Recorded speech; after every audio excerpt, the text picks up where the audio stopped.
이스트투자증권 글로벌 상품영팀 이혜민입니다. 강승희의 이유 있는 뇌피셜 네. 마음에 드세요, 대표님? 네, 뭐 괜찮습니다. 네, 강승희 대표님 모시고 이 뇌피셜, 이번 시간은 어떤 뇌피셜을 들려주실지 들어보도록 하겠습니다. 이번 주제는 내재 변동성과 실현 변동성, 위클리 풋옵션의 최후. 뭔가 되게 굉장히 비장한데요? 그러니까 지금 개인들이 솔직히 옵션 거래를 우리나라는 매도를 못 하잖아요. 많이 못 하긴 저희는 할 하죠. 수 있습니다. 여기는 할 수 있어요? 네. 역시 해외 선물은 이베스트죠. 그러니까 의외로 매도를 다 막아버리는 회사들이 꽤 많아요. 많더라고요. 저희만 아마 저희만 되는 걸로 알고 있어요. 한국에서. 네. 그러니까 왜냐하면은 돈 받으러 다닐 게 되게 너무 많대요. 그래서 받지 못했대요, 다. 네. 그래서 그냥 매도를 다 없앴대요. 회사가 하지 말라 그랬대요. 그래서 매도가 맞아요. 안 되더라고요. 네. 이베스트는 되는 거구나. 저희는 됩니다. 알겠습니다. 네. 그래서 지금 실제로 그 미국에서 S&P 위클리 옵션이 엄청 핫한가 봐요. 그러니까 밈 대신에 오히려. 네. 그러니까 이게 하루에 옵션 하루짜리 만기니까 뭐 100배 나는 건 너무 쉬운 일이어가지고 요즘처럼 많이 움직일 땐 그래서 거기에 베팅을 하는 사람들이 굉장히 많은 느낌인 것 같아요. 그래서 그 옵션 거래할 때 보통 그래서 오를 것 같으면 콜 사고 내릴 것 같으면 풋 산다. 그 다음에 행사 가격 이런 거 잘 모르면서 싸다 사자 뭐 이러잖아요. 그렇죠. 프리미엄만 보고 프리미엄만 보고 싸다 사다 사자 그러는데 실제로 싼 거를 샀을 때는 행사 될 가능성이 거의 없잖아요. 그러니까 대신에 이제 뭐 대박 터지면 많이 움직이면 대박이 터지는 거죠. 그러니까 진짜 복권이나 마찬가지인 거거든요. 거기다 이제 만기가 하루 24시간 이내에 남았다. 그러면은 그때도 싼 옵션은 진짜 멀리 있는 옵션이에요. 하루 동안은 움직일 수 있는 거리가 정해져 있잖아요. 근데 보통 1%, 2%가 아니라 막 3, 4% 하루에 떨어져 있는 것들은 싸거든요. 하루에 5% 움직일 가능성은 별로 없으니까. 근데 그런 것들을 샀다가 5%가 움직이면 대박이 나는 건데 실제로 그 옵션들이 너무 거래가 많이 되는 거예요. 미국에서. 한 방을 다 노리고 거래를 하시는 거죠. 건가? 네, 맞습니다. 그래서 그거람에 있어서 근데 옵션 거래를 하려고 하면 원래는 이제 변동성이라는 게 되게 중요하고 가격 결정 요인이니까 그 다음에 그 안에서 나오는 저희들이 제일 잘 아는 그런 빅스. 뭐 빅스가 뭐야? 그럼 변동성이야 뭐 변동성 지수야, 위험 지표야, 뭐 이렇게 얘기하지 그게 어떻게 계산되는지 잘 모르잖아요. 근데 이제 그런 것들이 전부 다 이제 옵션에서 거꾸로 계산해낸 지표들이거든요. 그래서 결국은 그 내재 변동성이라고 보시면 되고 대표되는. 그래서 이제 그러면 그런 내재 변동성들이 과거 대비 어떻게 요즘 돼 있는가라고 한번 봐보려고 그래요. 왜냐하면 최근 들어서 희한하게 내재 변동성이 실현 변동성보다 원래 비쌌었어요. 과거에. 왜냐하면 그 내재 변동성이란 거는 옵션에서 거래되는데 지불하는 비용이나 마찬가지거든요. 그러니까 보험료가 계속 싸지고 있는 거예요, 확률상. 그게 왜 그러냐는 거죠.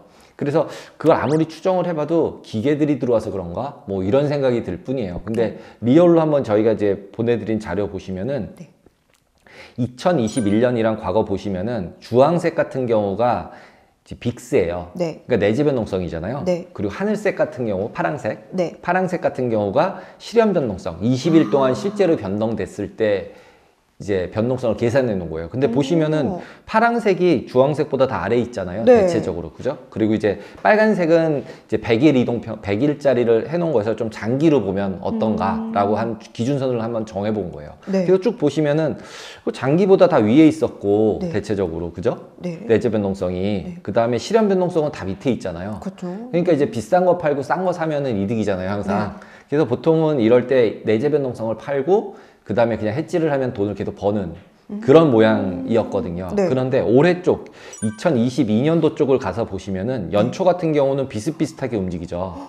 흐름이 좀 바뀌었네요. 네, 흐름이 바뀌었어요. 그러니까 내재 변동성이 위에 있을 때도 있고 아래에 있을 때도 있고 이러면서 막 섞여요. 그 다음에는 최근 들어서 보면은 오히려 실현 변동성이 더 높아. 그죠? 파란색이 더 위에 있죠. 내재 변동성보다. 그러니까 보통은 이럴 때 시장을 어떻게 판단해야 되는가라고 물음표를 던져보면 내재 변동성 같은 경우는 옵션 프리미엄이잖아요. 옵션 프리미엄이니까 보험료라고 말씀드렸잖아요. 근데 보험료가 굉장히 싸게 거래가 되고 있어요. 보험료가 싸지려면 어때야 되죠? 사고가 안 나야 되죠. 자동차 사고가 많아지면 보험료가 올라가잖아요. 그럼 내가 계속 사고 내면 보험료 더 많이 내야 되잖아요. 근데 보험료가 싸졌다는 얘기거든요. 왜일까요? 사고가 계속 일어나고 있는 것 같은데.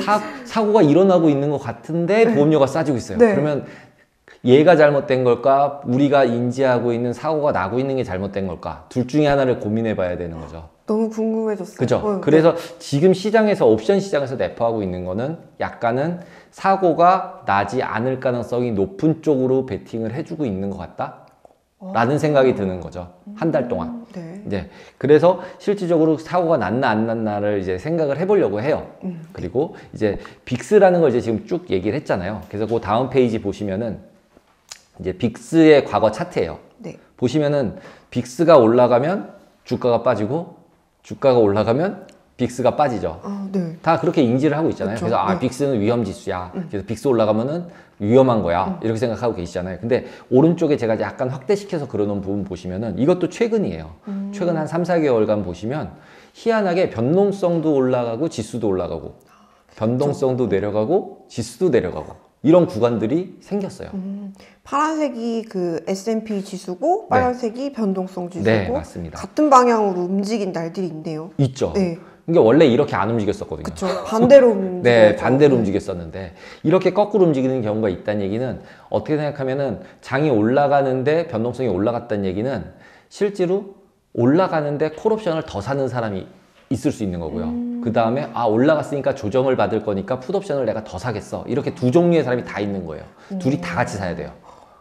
그러니까 그렇게 않고서는 이렇게 올라갈 때 없네요. 같이 올라가지지가 그쵸. 않아요. 네. 그 다음에 내려갈 때는 거꾸로 장이 빠지고 있는데 변동성이 내려간다는 얘기는 뭐냐면 더 이상 내려갈지 않은 거예요. 내려갈 것 같지 않은 거예요. 그러니까 풋옵션을 막 파는 사람이 많은 거고 그 다음에 실제로 올라갈 것 같지도 않으니까 사는 사람도 별로 없는. 그러니까 결국은 추세도 없고 아무것도 없는 느낌이라는 거죠. 추세가 있을 것 같으면 올라갈 때 더 사고 싶고 내려갈 때 더 팔고 싶잖아요. 네, 그런 느낌이거든요. 그래서 지금의 현재 최근에 들어서의 11월 달의 움직임을 보면 기본적으로 내재 변동성에서 움직임 패턴을 가지고 생각을 해보면 약간은 방향성을 잃어버렸다 라고 생각이 들어요. 그러다 보니까 변동성이 굉장히 많이 빠졌어요. 네. 네. 그래서 이제 그런 부분들에 대해서 시장은 어느 정도 반영이 되고 있고 그러다 보니까 최근 들어서 나름 주가가 조금은 올랐죠. 네. 상대적으로 왜 오르는지 잘 모르겠지만 올랐어요. 그죠?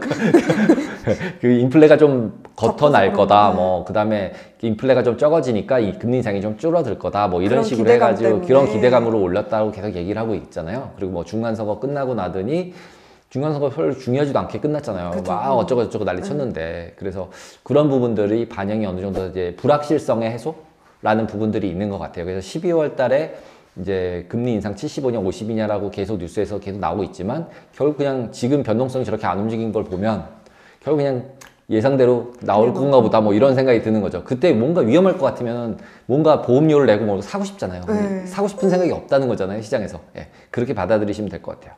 그리고 이제 실제 지수랑 그다음에 빅스랑 장중엔 그러면 어떻게 움직였을까? 리얼로 저게 종가는 저런데 장중에도 실제로 그렇게 움직이나? 이것도 한번 봐보려고 그래요. 그래서 그 다음 페이지 보시면은 지지난주인가요 벌써? 네. 그 폴란드 미사일 있었잖아요. 네. 그래놓고 이거 뭐 미사일이 러시아가 폴란드에 쐈다, 떨어졌죠. 네, 러시아가 쐈다, 우크라이나가 쐈다 그러더니 처음에 딱 터지자마자는 러시아가 쏜 거라고 그러면서 이제 나토 모인다고 그러고 그러니까 이제 세계 3차 대전 아니야 막 맞아요. 이러면서 이제 변동성이 확 급등을 하는 그러니까 거죠. 전쟁 나는 줄 알았어요. 또 그죠? 다시. 네. 그러면서 변동성 급등하고 주가가 확 내렸어요. 그랬는데 바이든이 아닐 것 같은데 이거 한마디를 하니까 결국은 변동성이 갑자기 다시 떨어지고 주가도 떨어졌던 걸 다시 회복시키면서 끝났어요. 근데 주가 지수는 이랬는데 환율이랑 이제 금리를 보면은 특히 환율은 바로 반영을 하지 않았어요. 왜냐하면 혹시 러시아가 했으면 진짜 3차 대전인데 그럼 유로 같은 거는 박살이 나야 될 거 아니에요. 그죠? 유럽에 떨어졌으니까. 그래서 환율이 급하게 안 나고 그 다음날 이거 우크라이나가 잘못해서 쏜 거래, 오발이었대. 뭐 이렇게 되면서 그 다음에 바로 회복을 해요. 그러니까 그런 뉴스들에 따라 움직이는 패턴들을 보시면은 실제로 지수랑 변동성들은 굉장히 민감하게 잘 움직이고 있다. 그러네요. 그럼에도 불구하고 아까처럼 같은 방향으로 움직일 때가 분명히 있는데 그럴 때는 뭔가의 변곡점이거나 추세가 아예 없어지는 그런 상황이다 라고 보시면 될 것 같아요. 그래서 일단은 빅스나 이런 변동성에 대한 해석 부분을 설명을 드렸고 그러면 지금 이걸 왜 했나 하면 그 다음 장 보시면 이제 뉴욕 증시 2조 달러 옵션 만기도래 2조 원도 아니고 2조 달러래요. 네. 도대체가 이게 얼마예요?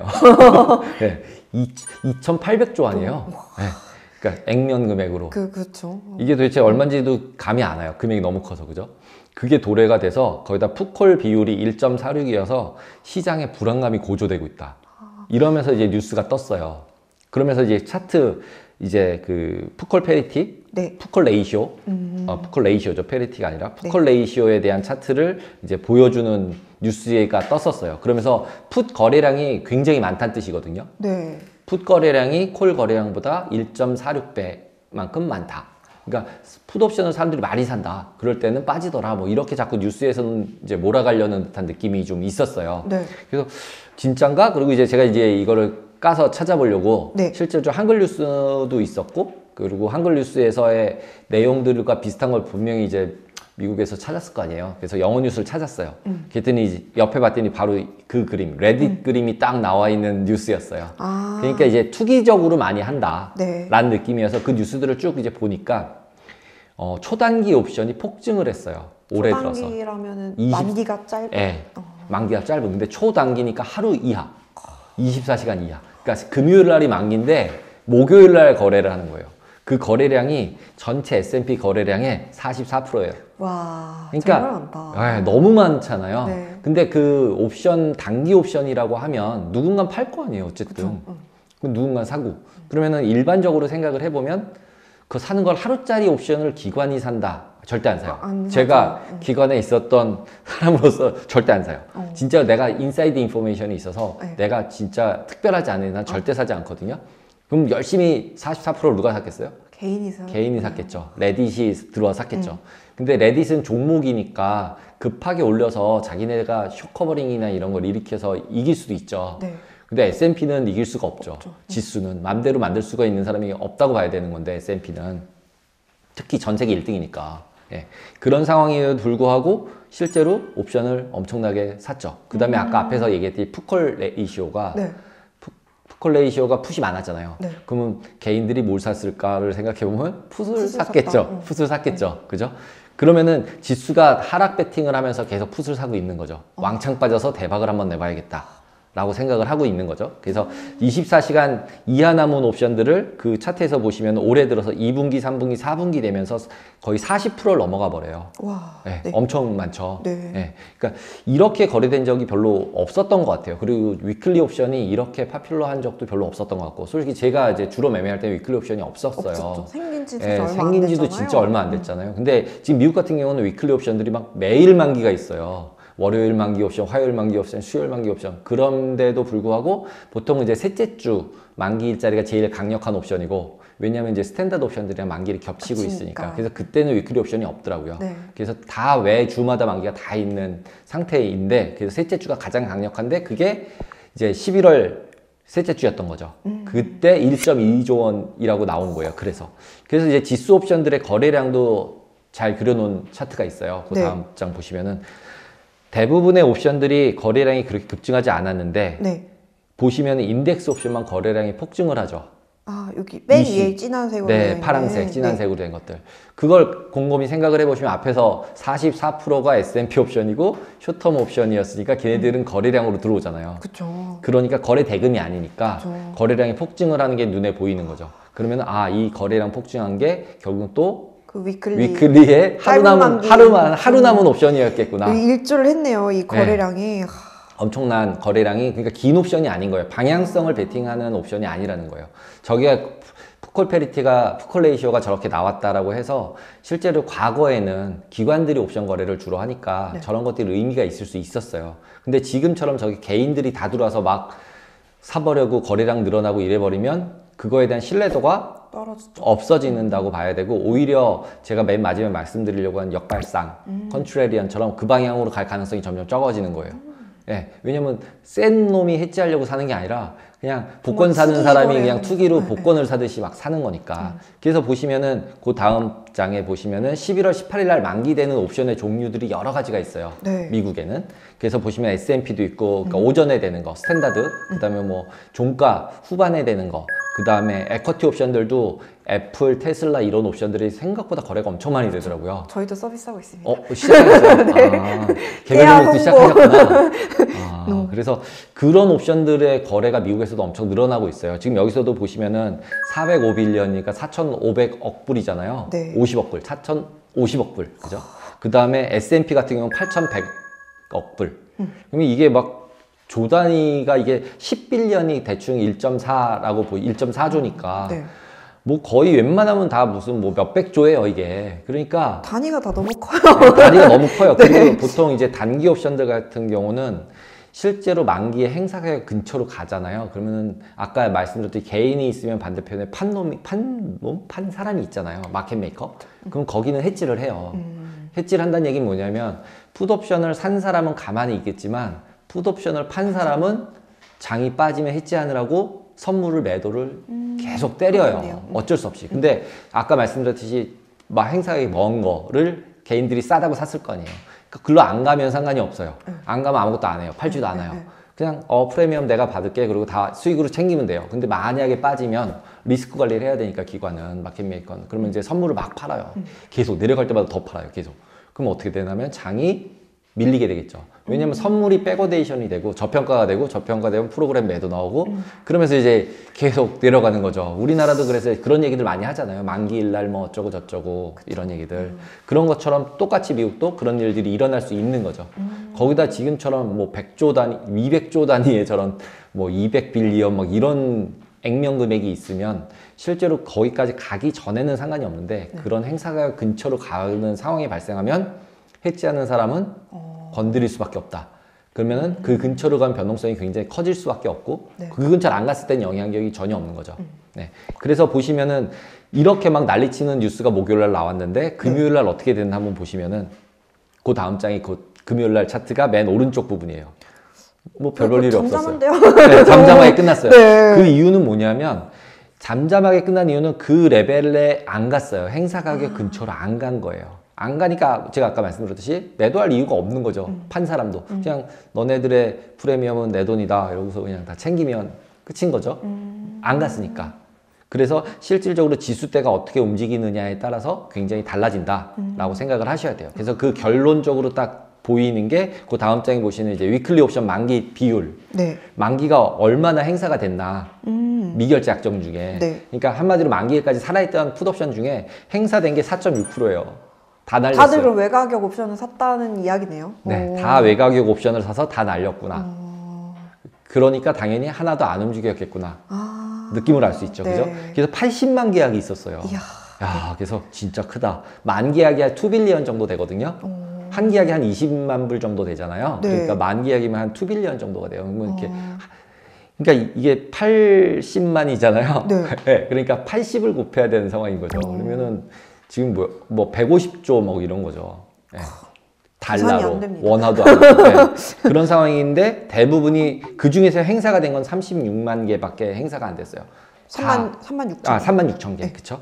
그래서 거의 대부분 행사가 안 됐다. 5% 언더밖에 행사가 안 됐다. 그에 반해서 콜은 그래도 한 50%, 48% 정도 행사가 됐어요. 근데 시장 자체는 그 전전 주소에 CPI 나오면서 네. 왕창 한번 올랐잖아요. 네. 그 바람에 이제 행사되는 게 많아졌다, 콜은. 네, 이렇게 보시면 될 것 같아요.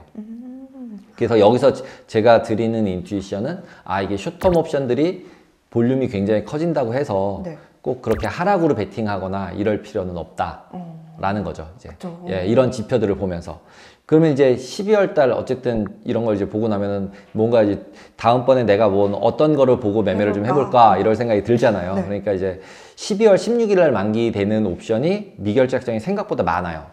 이것도 셋째 주예요. 지금 현재로 보시면은 12월물 같은 경우는 지난주 같은 경우가 190만 계약 정도가 미결제 약정이 있었는데 네. 한 10만 계약 정도가 늘었어요. 그래서 이제 200만 계약이 미결제 약정으로 있어요.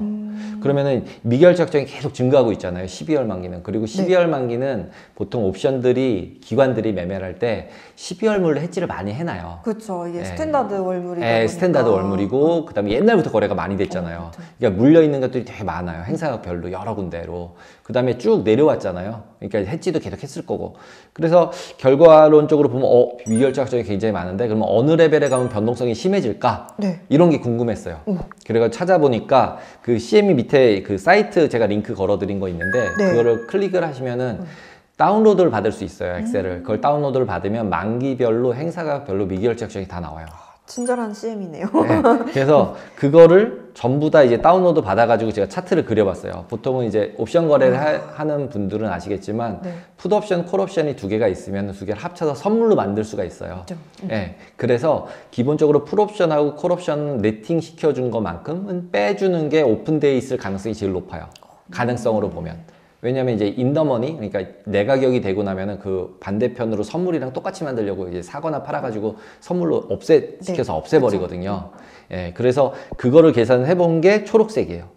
그래서 초록색을 봤더니 위로 가는 가격, 지금이 한 4천 정도대 있는데 네. S&P가 네. 그래서 현재 지수대에서는 약간 콜 쪽으로 치우쳐져 있어요. 그러네요. 네, 콜 쪽으로 치우쳐져 있으니까 약간은 올라간다는 쪽에 베팅한 게 조금은 있다라고 보시면 될 것 같아요. 근데 이 옵션들 때문에 스퀴즈가 일어나면서 상승할 가능성이 있을 정도로 많은 느낌은 아니에요. 그렇죠. 보기. 초록 색깔이 오른쪽으로 갈수록 그냥 아래쪽으로 가고 네, 크지가 않고 한 크지가 만계약 않아요. 정도로 그냥 쭉 스테이블 하잖아요. 네. 근데 풋 옵션을 한번 보시면은 아래쪽은 풋이 당연히 많다는 뜻이거든요. 네. 그러면은 풋 많은 거 보시면은 3,600, 3,500 쪽은 3만 계약이 넘어요. 그쵸. 이게 뾰족뾰족 네.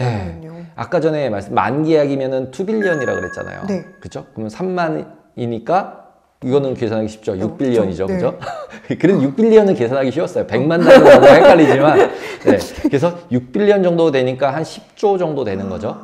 그 정도의 물량의 오픈 인터레스트가 있는 거예요. 네. 근데 이게 순서별로 있잖아요. 3,600 찍고 3,500 가는 거잖아요. 그러면은 그 전에 3,700 정도 가기 시작하면은 트리거가 되기 시작을 해요. 그럼 빠질 가능성이 더 여기까지 가면은 누군가 나와서 매도를 하면서 해지해야 될 상황들이 생기는 거죠. 마켓 메이커가. 그러면은 결국은 지금 4,000대에서 잘 버텨서 위로 올라가면 아무 옵션 만기일 임팩트가 없이 마무리될 수 있지만 만약에 내려가면서 3,600대, 3,700대로 빠지기 시작을 하면 트리거 되면서 더 엑셀레이션 되면서 더 빠질 수 있는 상황이라는 거죠. 이 그냥 그림만으로 예상을 해보면.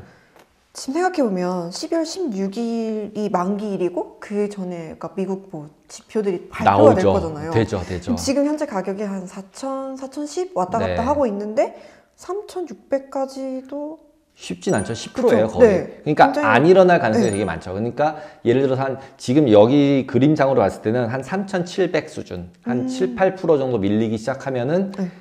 엑셀레이션 될 가능성이 되게 많아 보이는 거죠. 밑으로 가면 밑으로 간 애들이 또 해지하느라고 매도를 해야 되니까. 네. 그 매도를 또 하면 선물 매도하면 저평가되고 저평가되면 또 프로그램 매도 나오고 이러면서 빼서 내려가면 원래는 3,700이었으니까 3,500도 좀 먼 건데 네.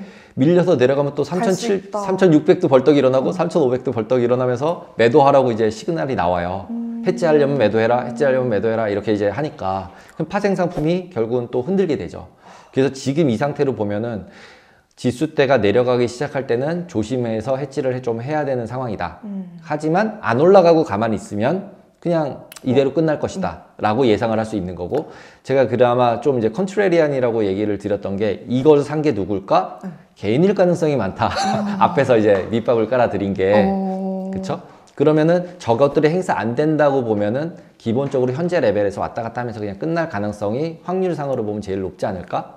라는 생각이 드는 거죠. 그래서 이제 뭐 푸컬 페리티가 푸컬레이셔가 어쩌고 뭐 이런 얘기들이 계속 나오면 결과론적으로 이제 약간 공포 조장의 뉴스들이 나올 수 있잖아요. 그쵸. 똑같이 11월처럼. 그럴 때 거기에 이제 동참해서 풋옵션을 산다거나 예를 들어서 그럴 필요는 없어 보이는 거죠. 약간. 그리고 이제 그래서 이제 그러나 잘 보고 있다가 예를 들어 3,700 수준으로 내려가기 시작을 하면은 그때라도 사서 해지하거나 주식을 좀 포지션을 줄이거나 왜냐면 갑자기 급락할 수 있다는 얘기니까 예, 그런 정도의 인투이션을 좀 가질 수 있지 않을까라고 생각이 들어요. 그리고 이제 그 마지막 페이지는 이거 지난번에 제가 엄청 어렵게 들었던 내용이었는데. 어떻게 들었던 내용이죠. 네. 그래서 자주 막 10월 만기, 1월 만기 섞어가지고 사고 팔고 막 해 섞었다. 네. 그 내용 그대로를 그냥 복사해가지고 온 거예요. 왜냐하면 지금 옵션 얘기를 했잖아요. 네. 근데 10월 달에 했던 얘기고 지금 11월 걸 저희가 이제 촬영하고 있잖아요. 그러니까 그때 이후에 어떤 일이 있었는지를 한번 보고 싶은 거죠. 옵션 얘기를 했으니까. 저거 거래한 사람이 돈을 벌었을까? 네. 깨졌을까? 진짜 큰 고래라는데. 벌었나요? 네, 벌었을 것 같아요. 오. 근데 그 뉴스상에서 봤을 때는 콜옵션을 매수했다 막 이런 게 되게 컸잖아요. 네. 근데 제가 그때 말씀드렸을 때 이 사람은 방향성 베팅한 게 아니다. 변동성 베팅을 한 것 같다라고 말씀을 드렸잖아요. 그게 맞다라는 결론인 것 같아요. 왜냐하면 지금 보시면 10월달 만기 4,500콜은 돈을 다 날렸어요. 네. 매수했다가 행사가 안 됐잖아요. 네. 4,500은 아주 위에 있잖아요. 네. 그러니까 다 날렸어요. 사람들이 그때 이 뉴스가 나왔을 때 4,500을 샀대. 거기까지 올릴 건가 봐. 뭐 이런 식의 코멘트를 했었거든요. 뉴스들에서. 근데 그 부분이 실제로 변동성으로 제가 그때 설명드릴 때 해지를 한 것 같다. 혹시 오르면 해지하려고 한 것 같다라고 말씀을 드렸었거든요. 그러니까 그게 맞았던 거죠. 그리고 실제 돈을 번 거는 1월물 콜옵션을 매도해서 벌었어요. 번 돈은. 왜냐하면 지수가 올라감에 따라서 손실이 났겠지만 얘네들은 제가 말씀드렸듯이 델타 해지로 해서 방향성은 해지를 했을 거라고 말씀을 드렸었잖아요. 네.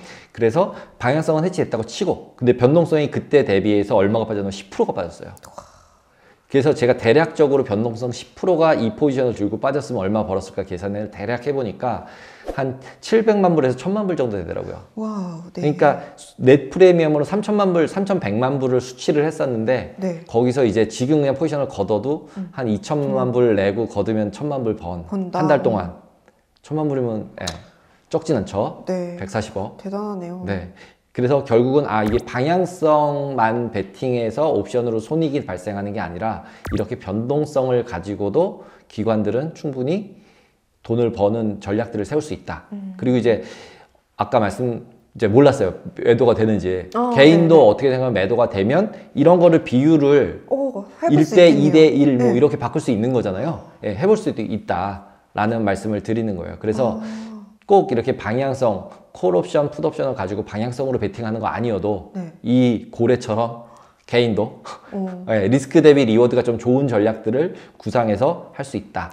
변동성으로 투자를 해서 돈을 벌 수 있다. 또 있다. 그래서 그 고래가 이걸 가르쳐 줬다라는 복권만 거랑 살 게 아니라 네. 요런 식으로도 거래해 볼 수 있겠네요. 네, 있다. 그리고 이제 아까 말씀드렸듯이 막 풋옵션이 너무 거래가 많다 그래서 그 부분을 개인이 했을까 기관이 했을까에 대한 뇌피셜을 좀 가져보고 리얼은 모르죠 저희가. 그렇죠. 뭐 알 그렇죠? 수가 없죠. 알 수가 없는 거지만 기관이 보통 했던 행태들은 하루짜리 옵션을 사는 행태는 하지 않는다. 내가 인사이드 인포메이션이 있지 않는 한. 그러니까 이제 그런 상황이라고 보면 개인일 것이고 그러면은 그쪽에서는 해지하고 있지 않잖아요. 그러니까 위험하지가 않은 거죠. 그러니까 역발상으로 거꾸로 그럴 때는 오히려 그냥 그거는 무시할 수 있는 정보라는 거죠. 풋옵션이 많아졌다 그래서 이걸 누가 빠질 거에 대해서 엄청 베팅을 한 거야 라고 얘기를 할 필요가 별로 없다 라는 역발상. 이거는 옵션 거래 하시는 분들이 좀 기억해 두시면 좋을 것 같아요. 네. 단순 그 문자만 보고 네. 풋옵션 거래가 많아졌다고? 이러고서 네, 잘못된 맞습니다. 판단을 하실 수도 있으니까. 네, 맞습니다. 옵션 거래 하시는 분들은 대표님 이 영상을 꼭 참고하셔야 되겠는데요. 네, 그래서 12월 달에 어떻게 되는지 한번 또 보고 다음번에 또 한번 이제 리뷰를 네. 한번 해보죠. 알겠습니다. 네. 그 옵션이 항상 어렵게만 느껴지고 네. 이게 저는 단순히 올라갔다 내려갔다에 풀콜을 투자한다 요 정도만 알고 있다가 대표님이랑 이야기하고 나서 이게 옵션이 재밌네요. 네, 옵션이 약간의 차원이 한 차원이 더 있는 네. 거잖아요. 선물하고는 달라서 조금 더 이제 지적 호기심이 있으신 생각해볼 분들은 게 더 많아지고 네. 생각해볼 것도 많고 또 여러 가지로 도망당길 길들도 좀 있어요. 선물보다는 이게 홀짝보다는 그 좀 다른 그쵸. 차원의 좀 베팅을 할 수 있는 거라고 생각을 하시면 더 좋을 것 같습니다. 알겠습니다. 오늘은 강세기 대표님 모셔서 내재 변동성이 어떤 건지, 실현 변동성이 어떤 건지, 그리고 옵션 거래가 어떻게 이렇게 많이 일어났는지 이런 것들에 대해서 알아봤습니다. 자료 준비하시느라 너무 고생 많으셨고요.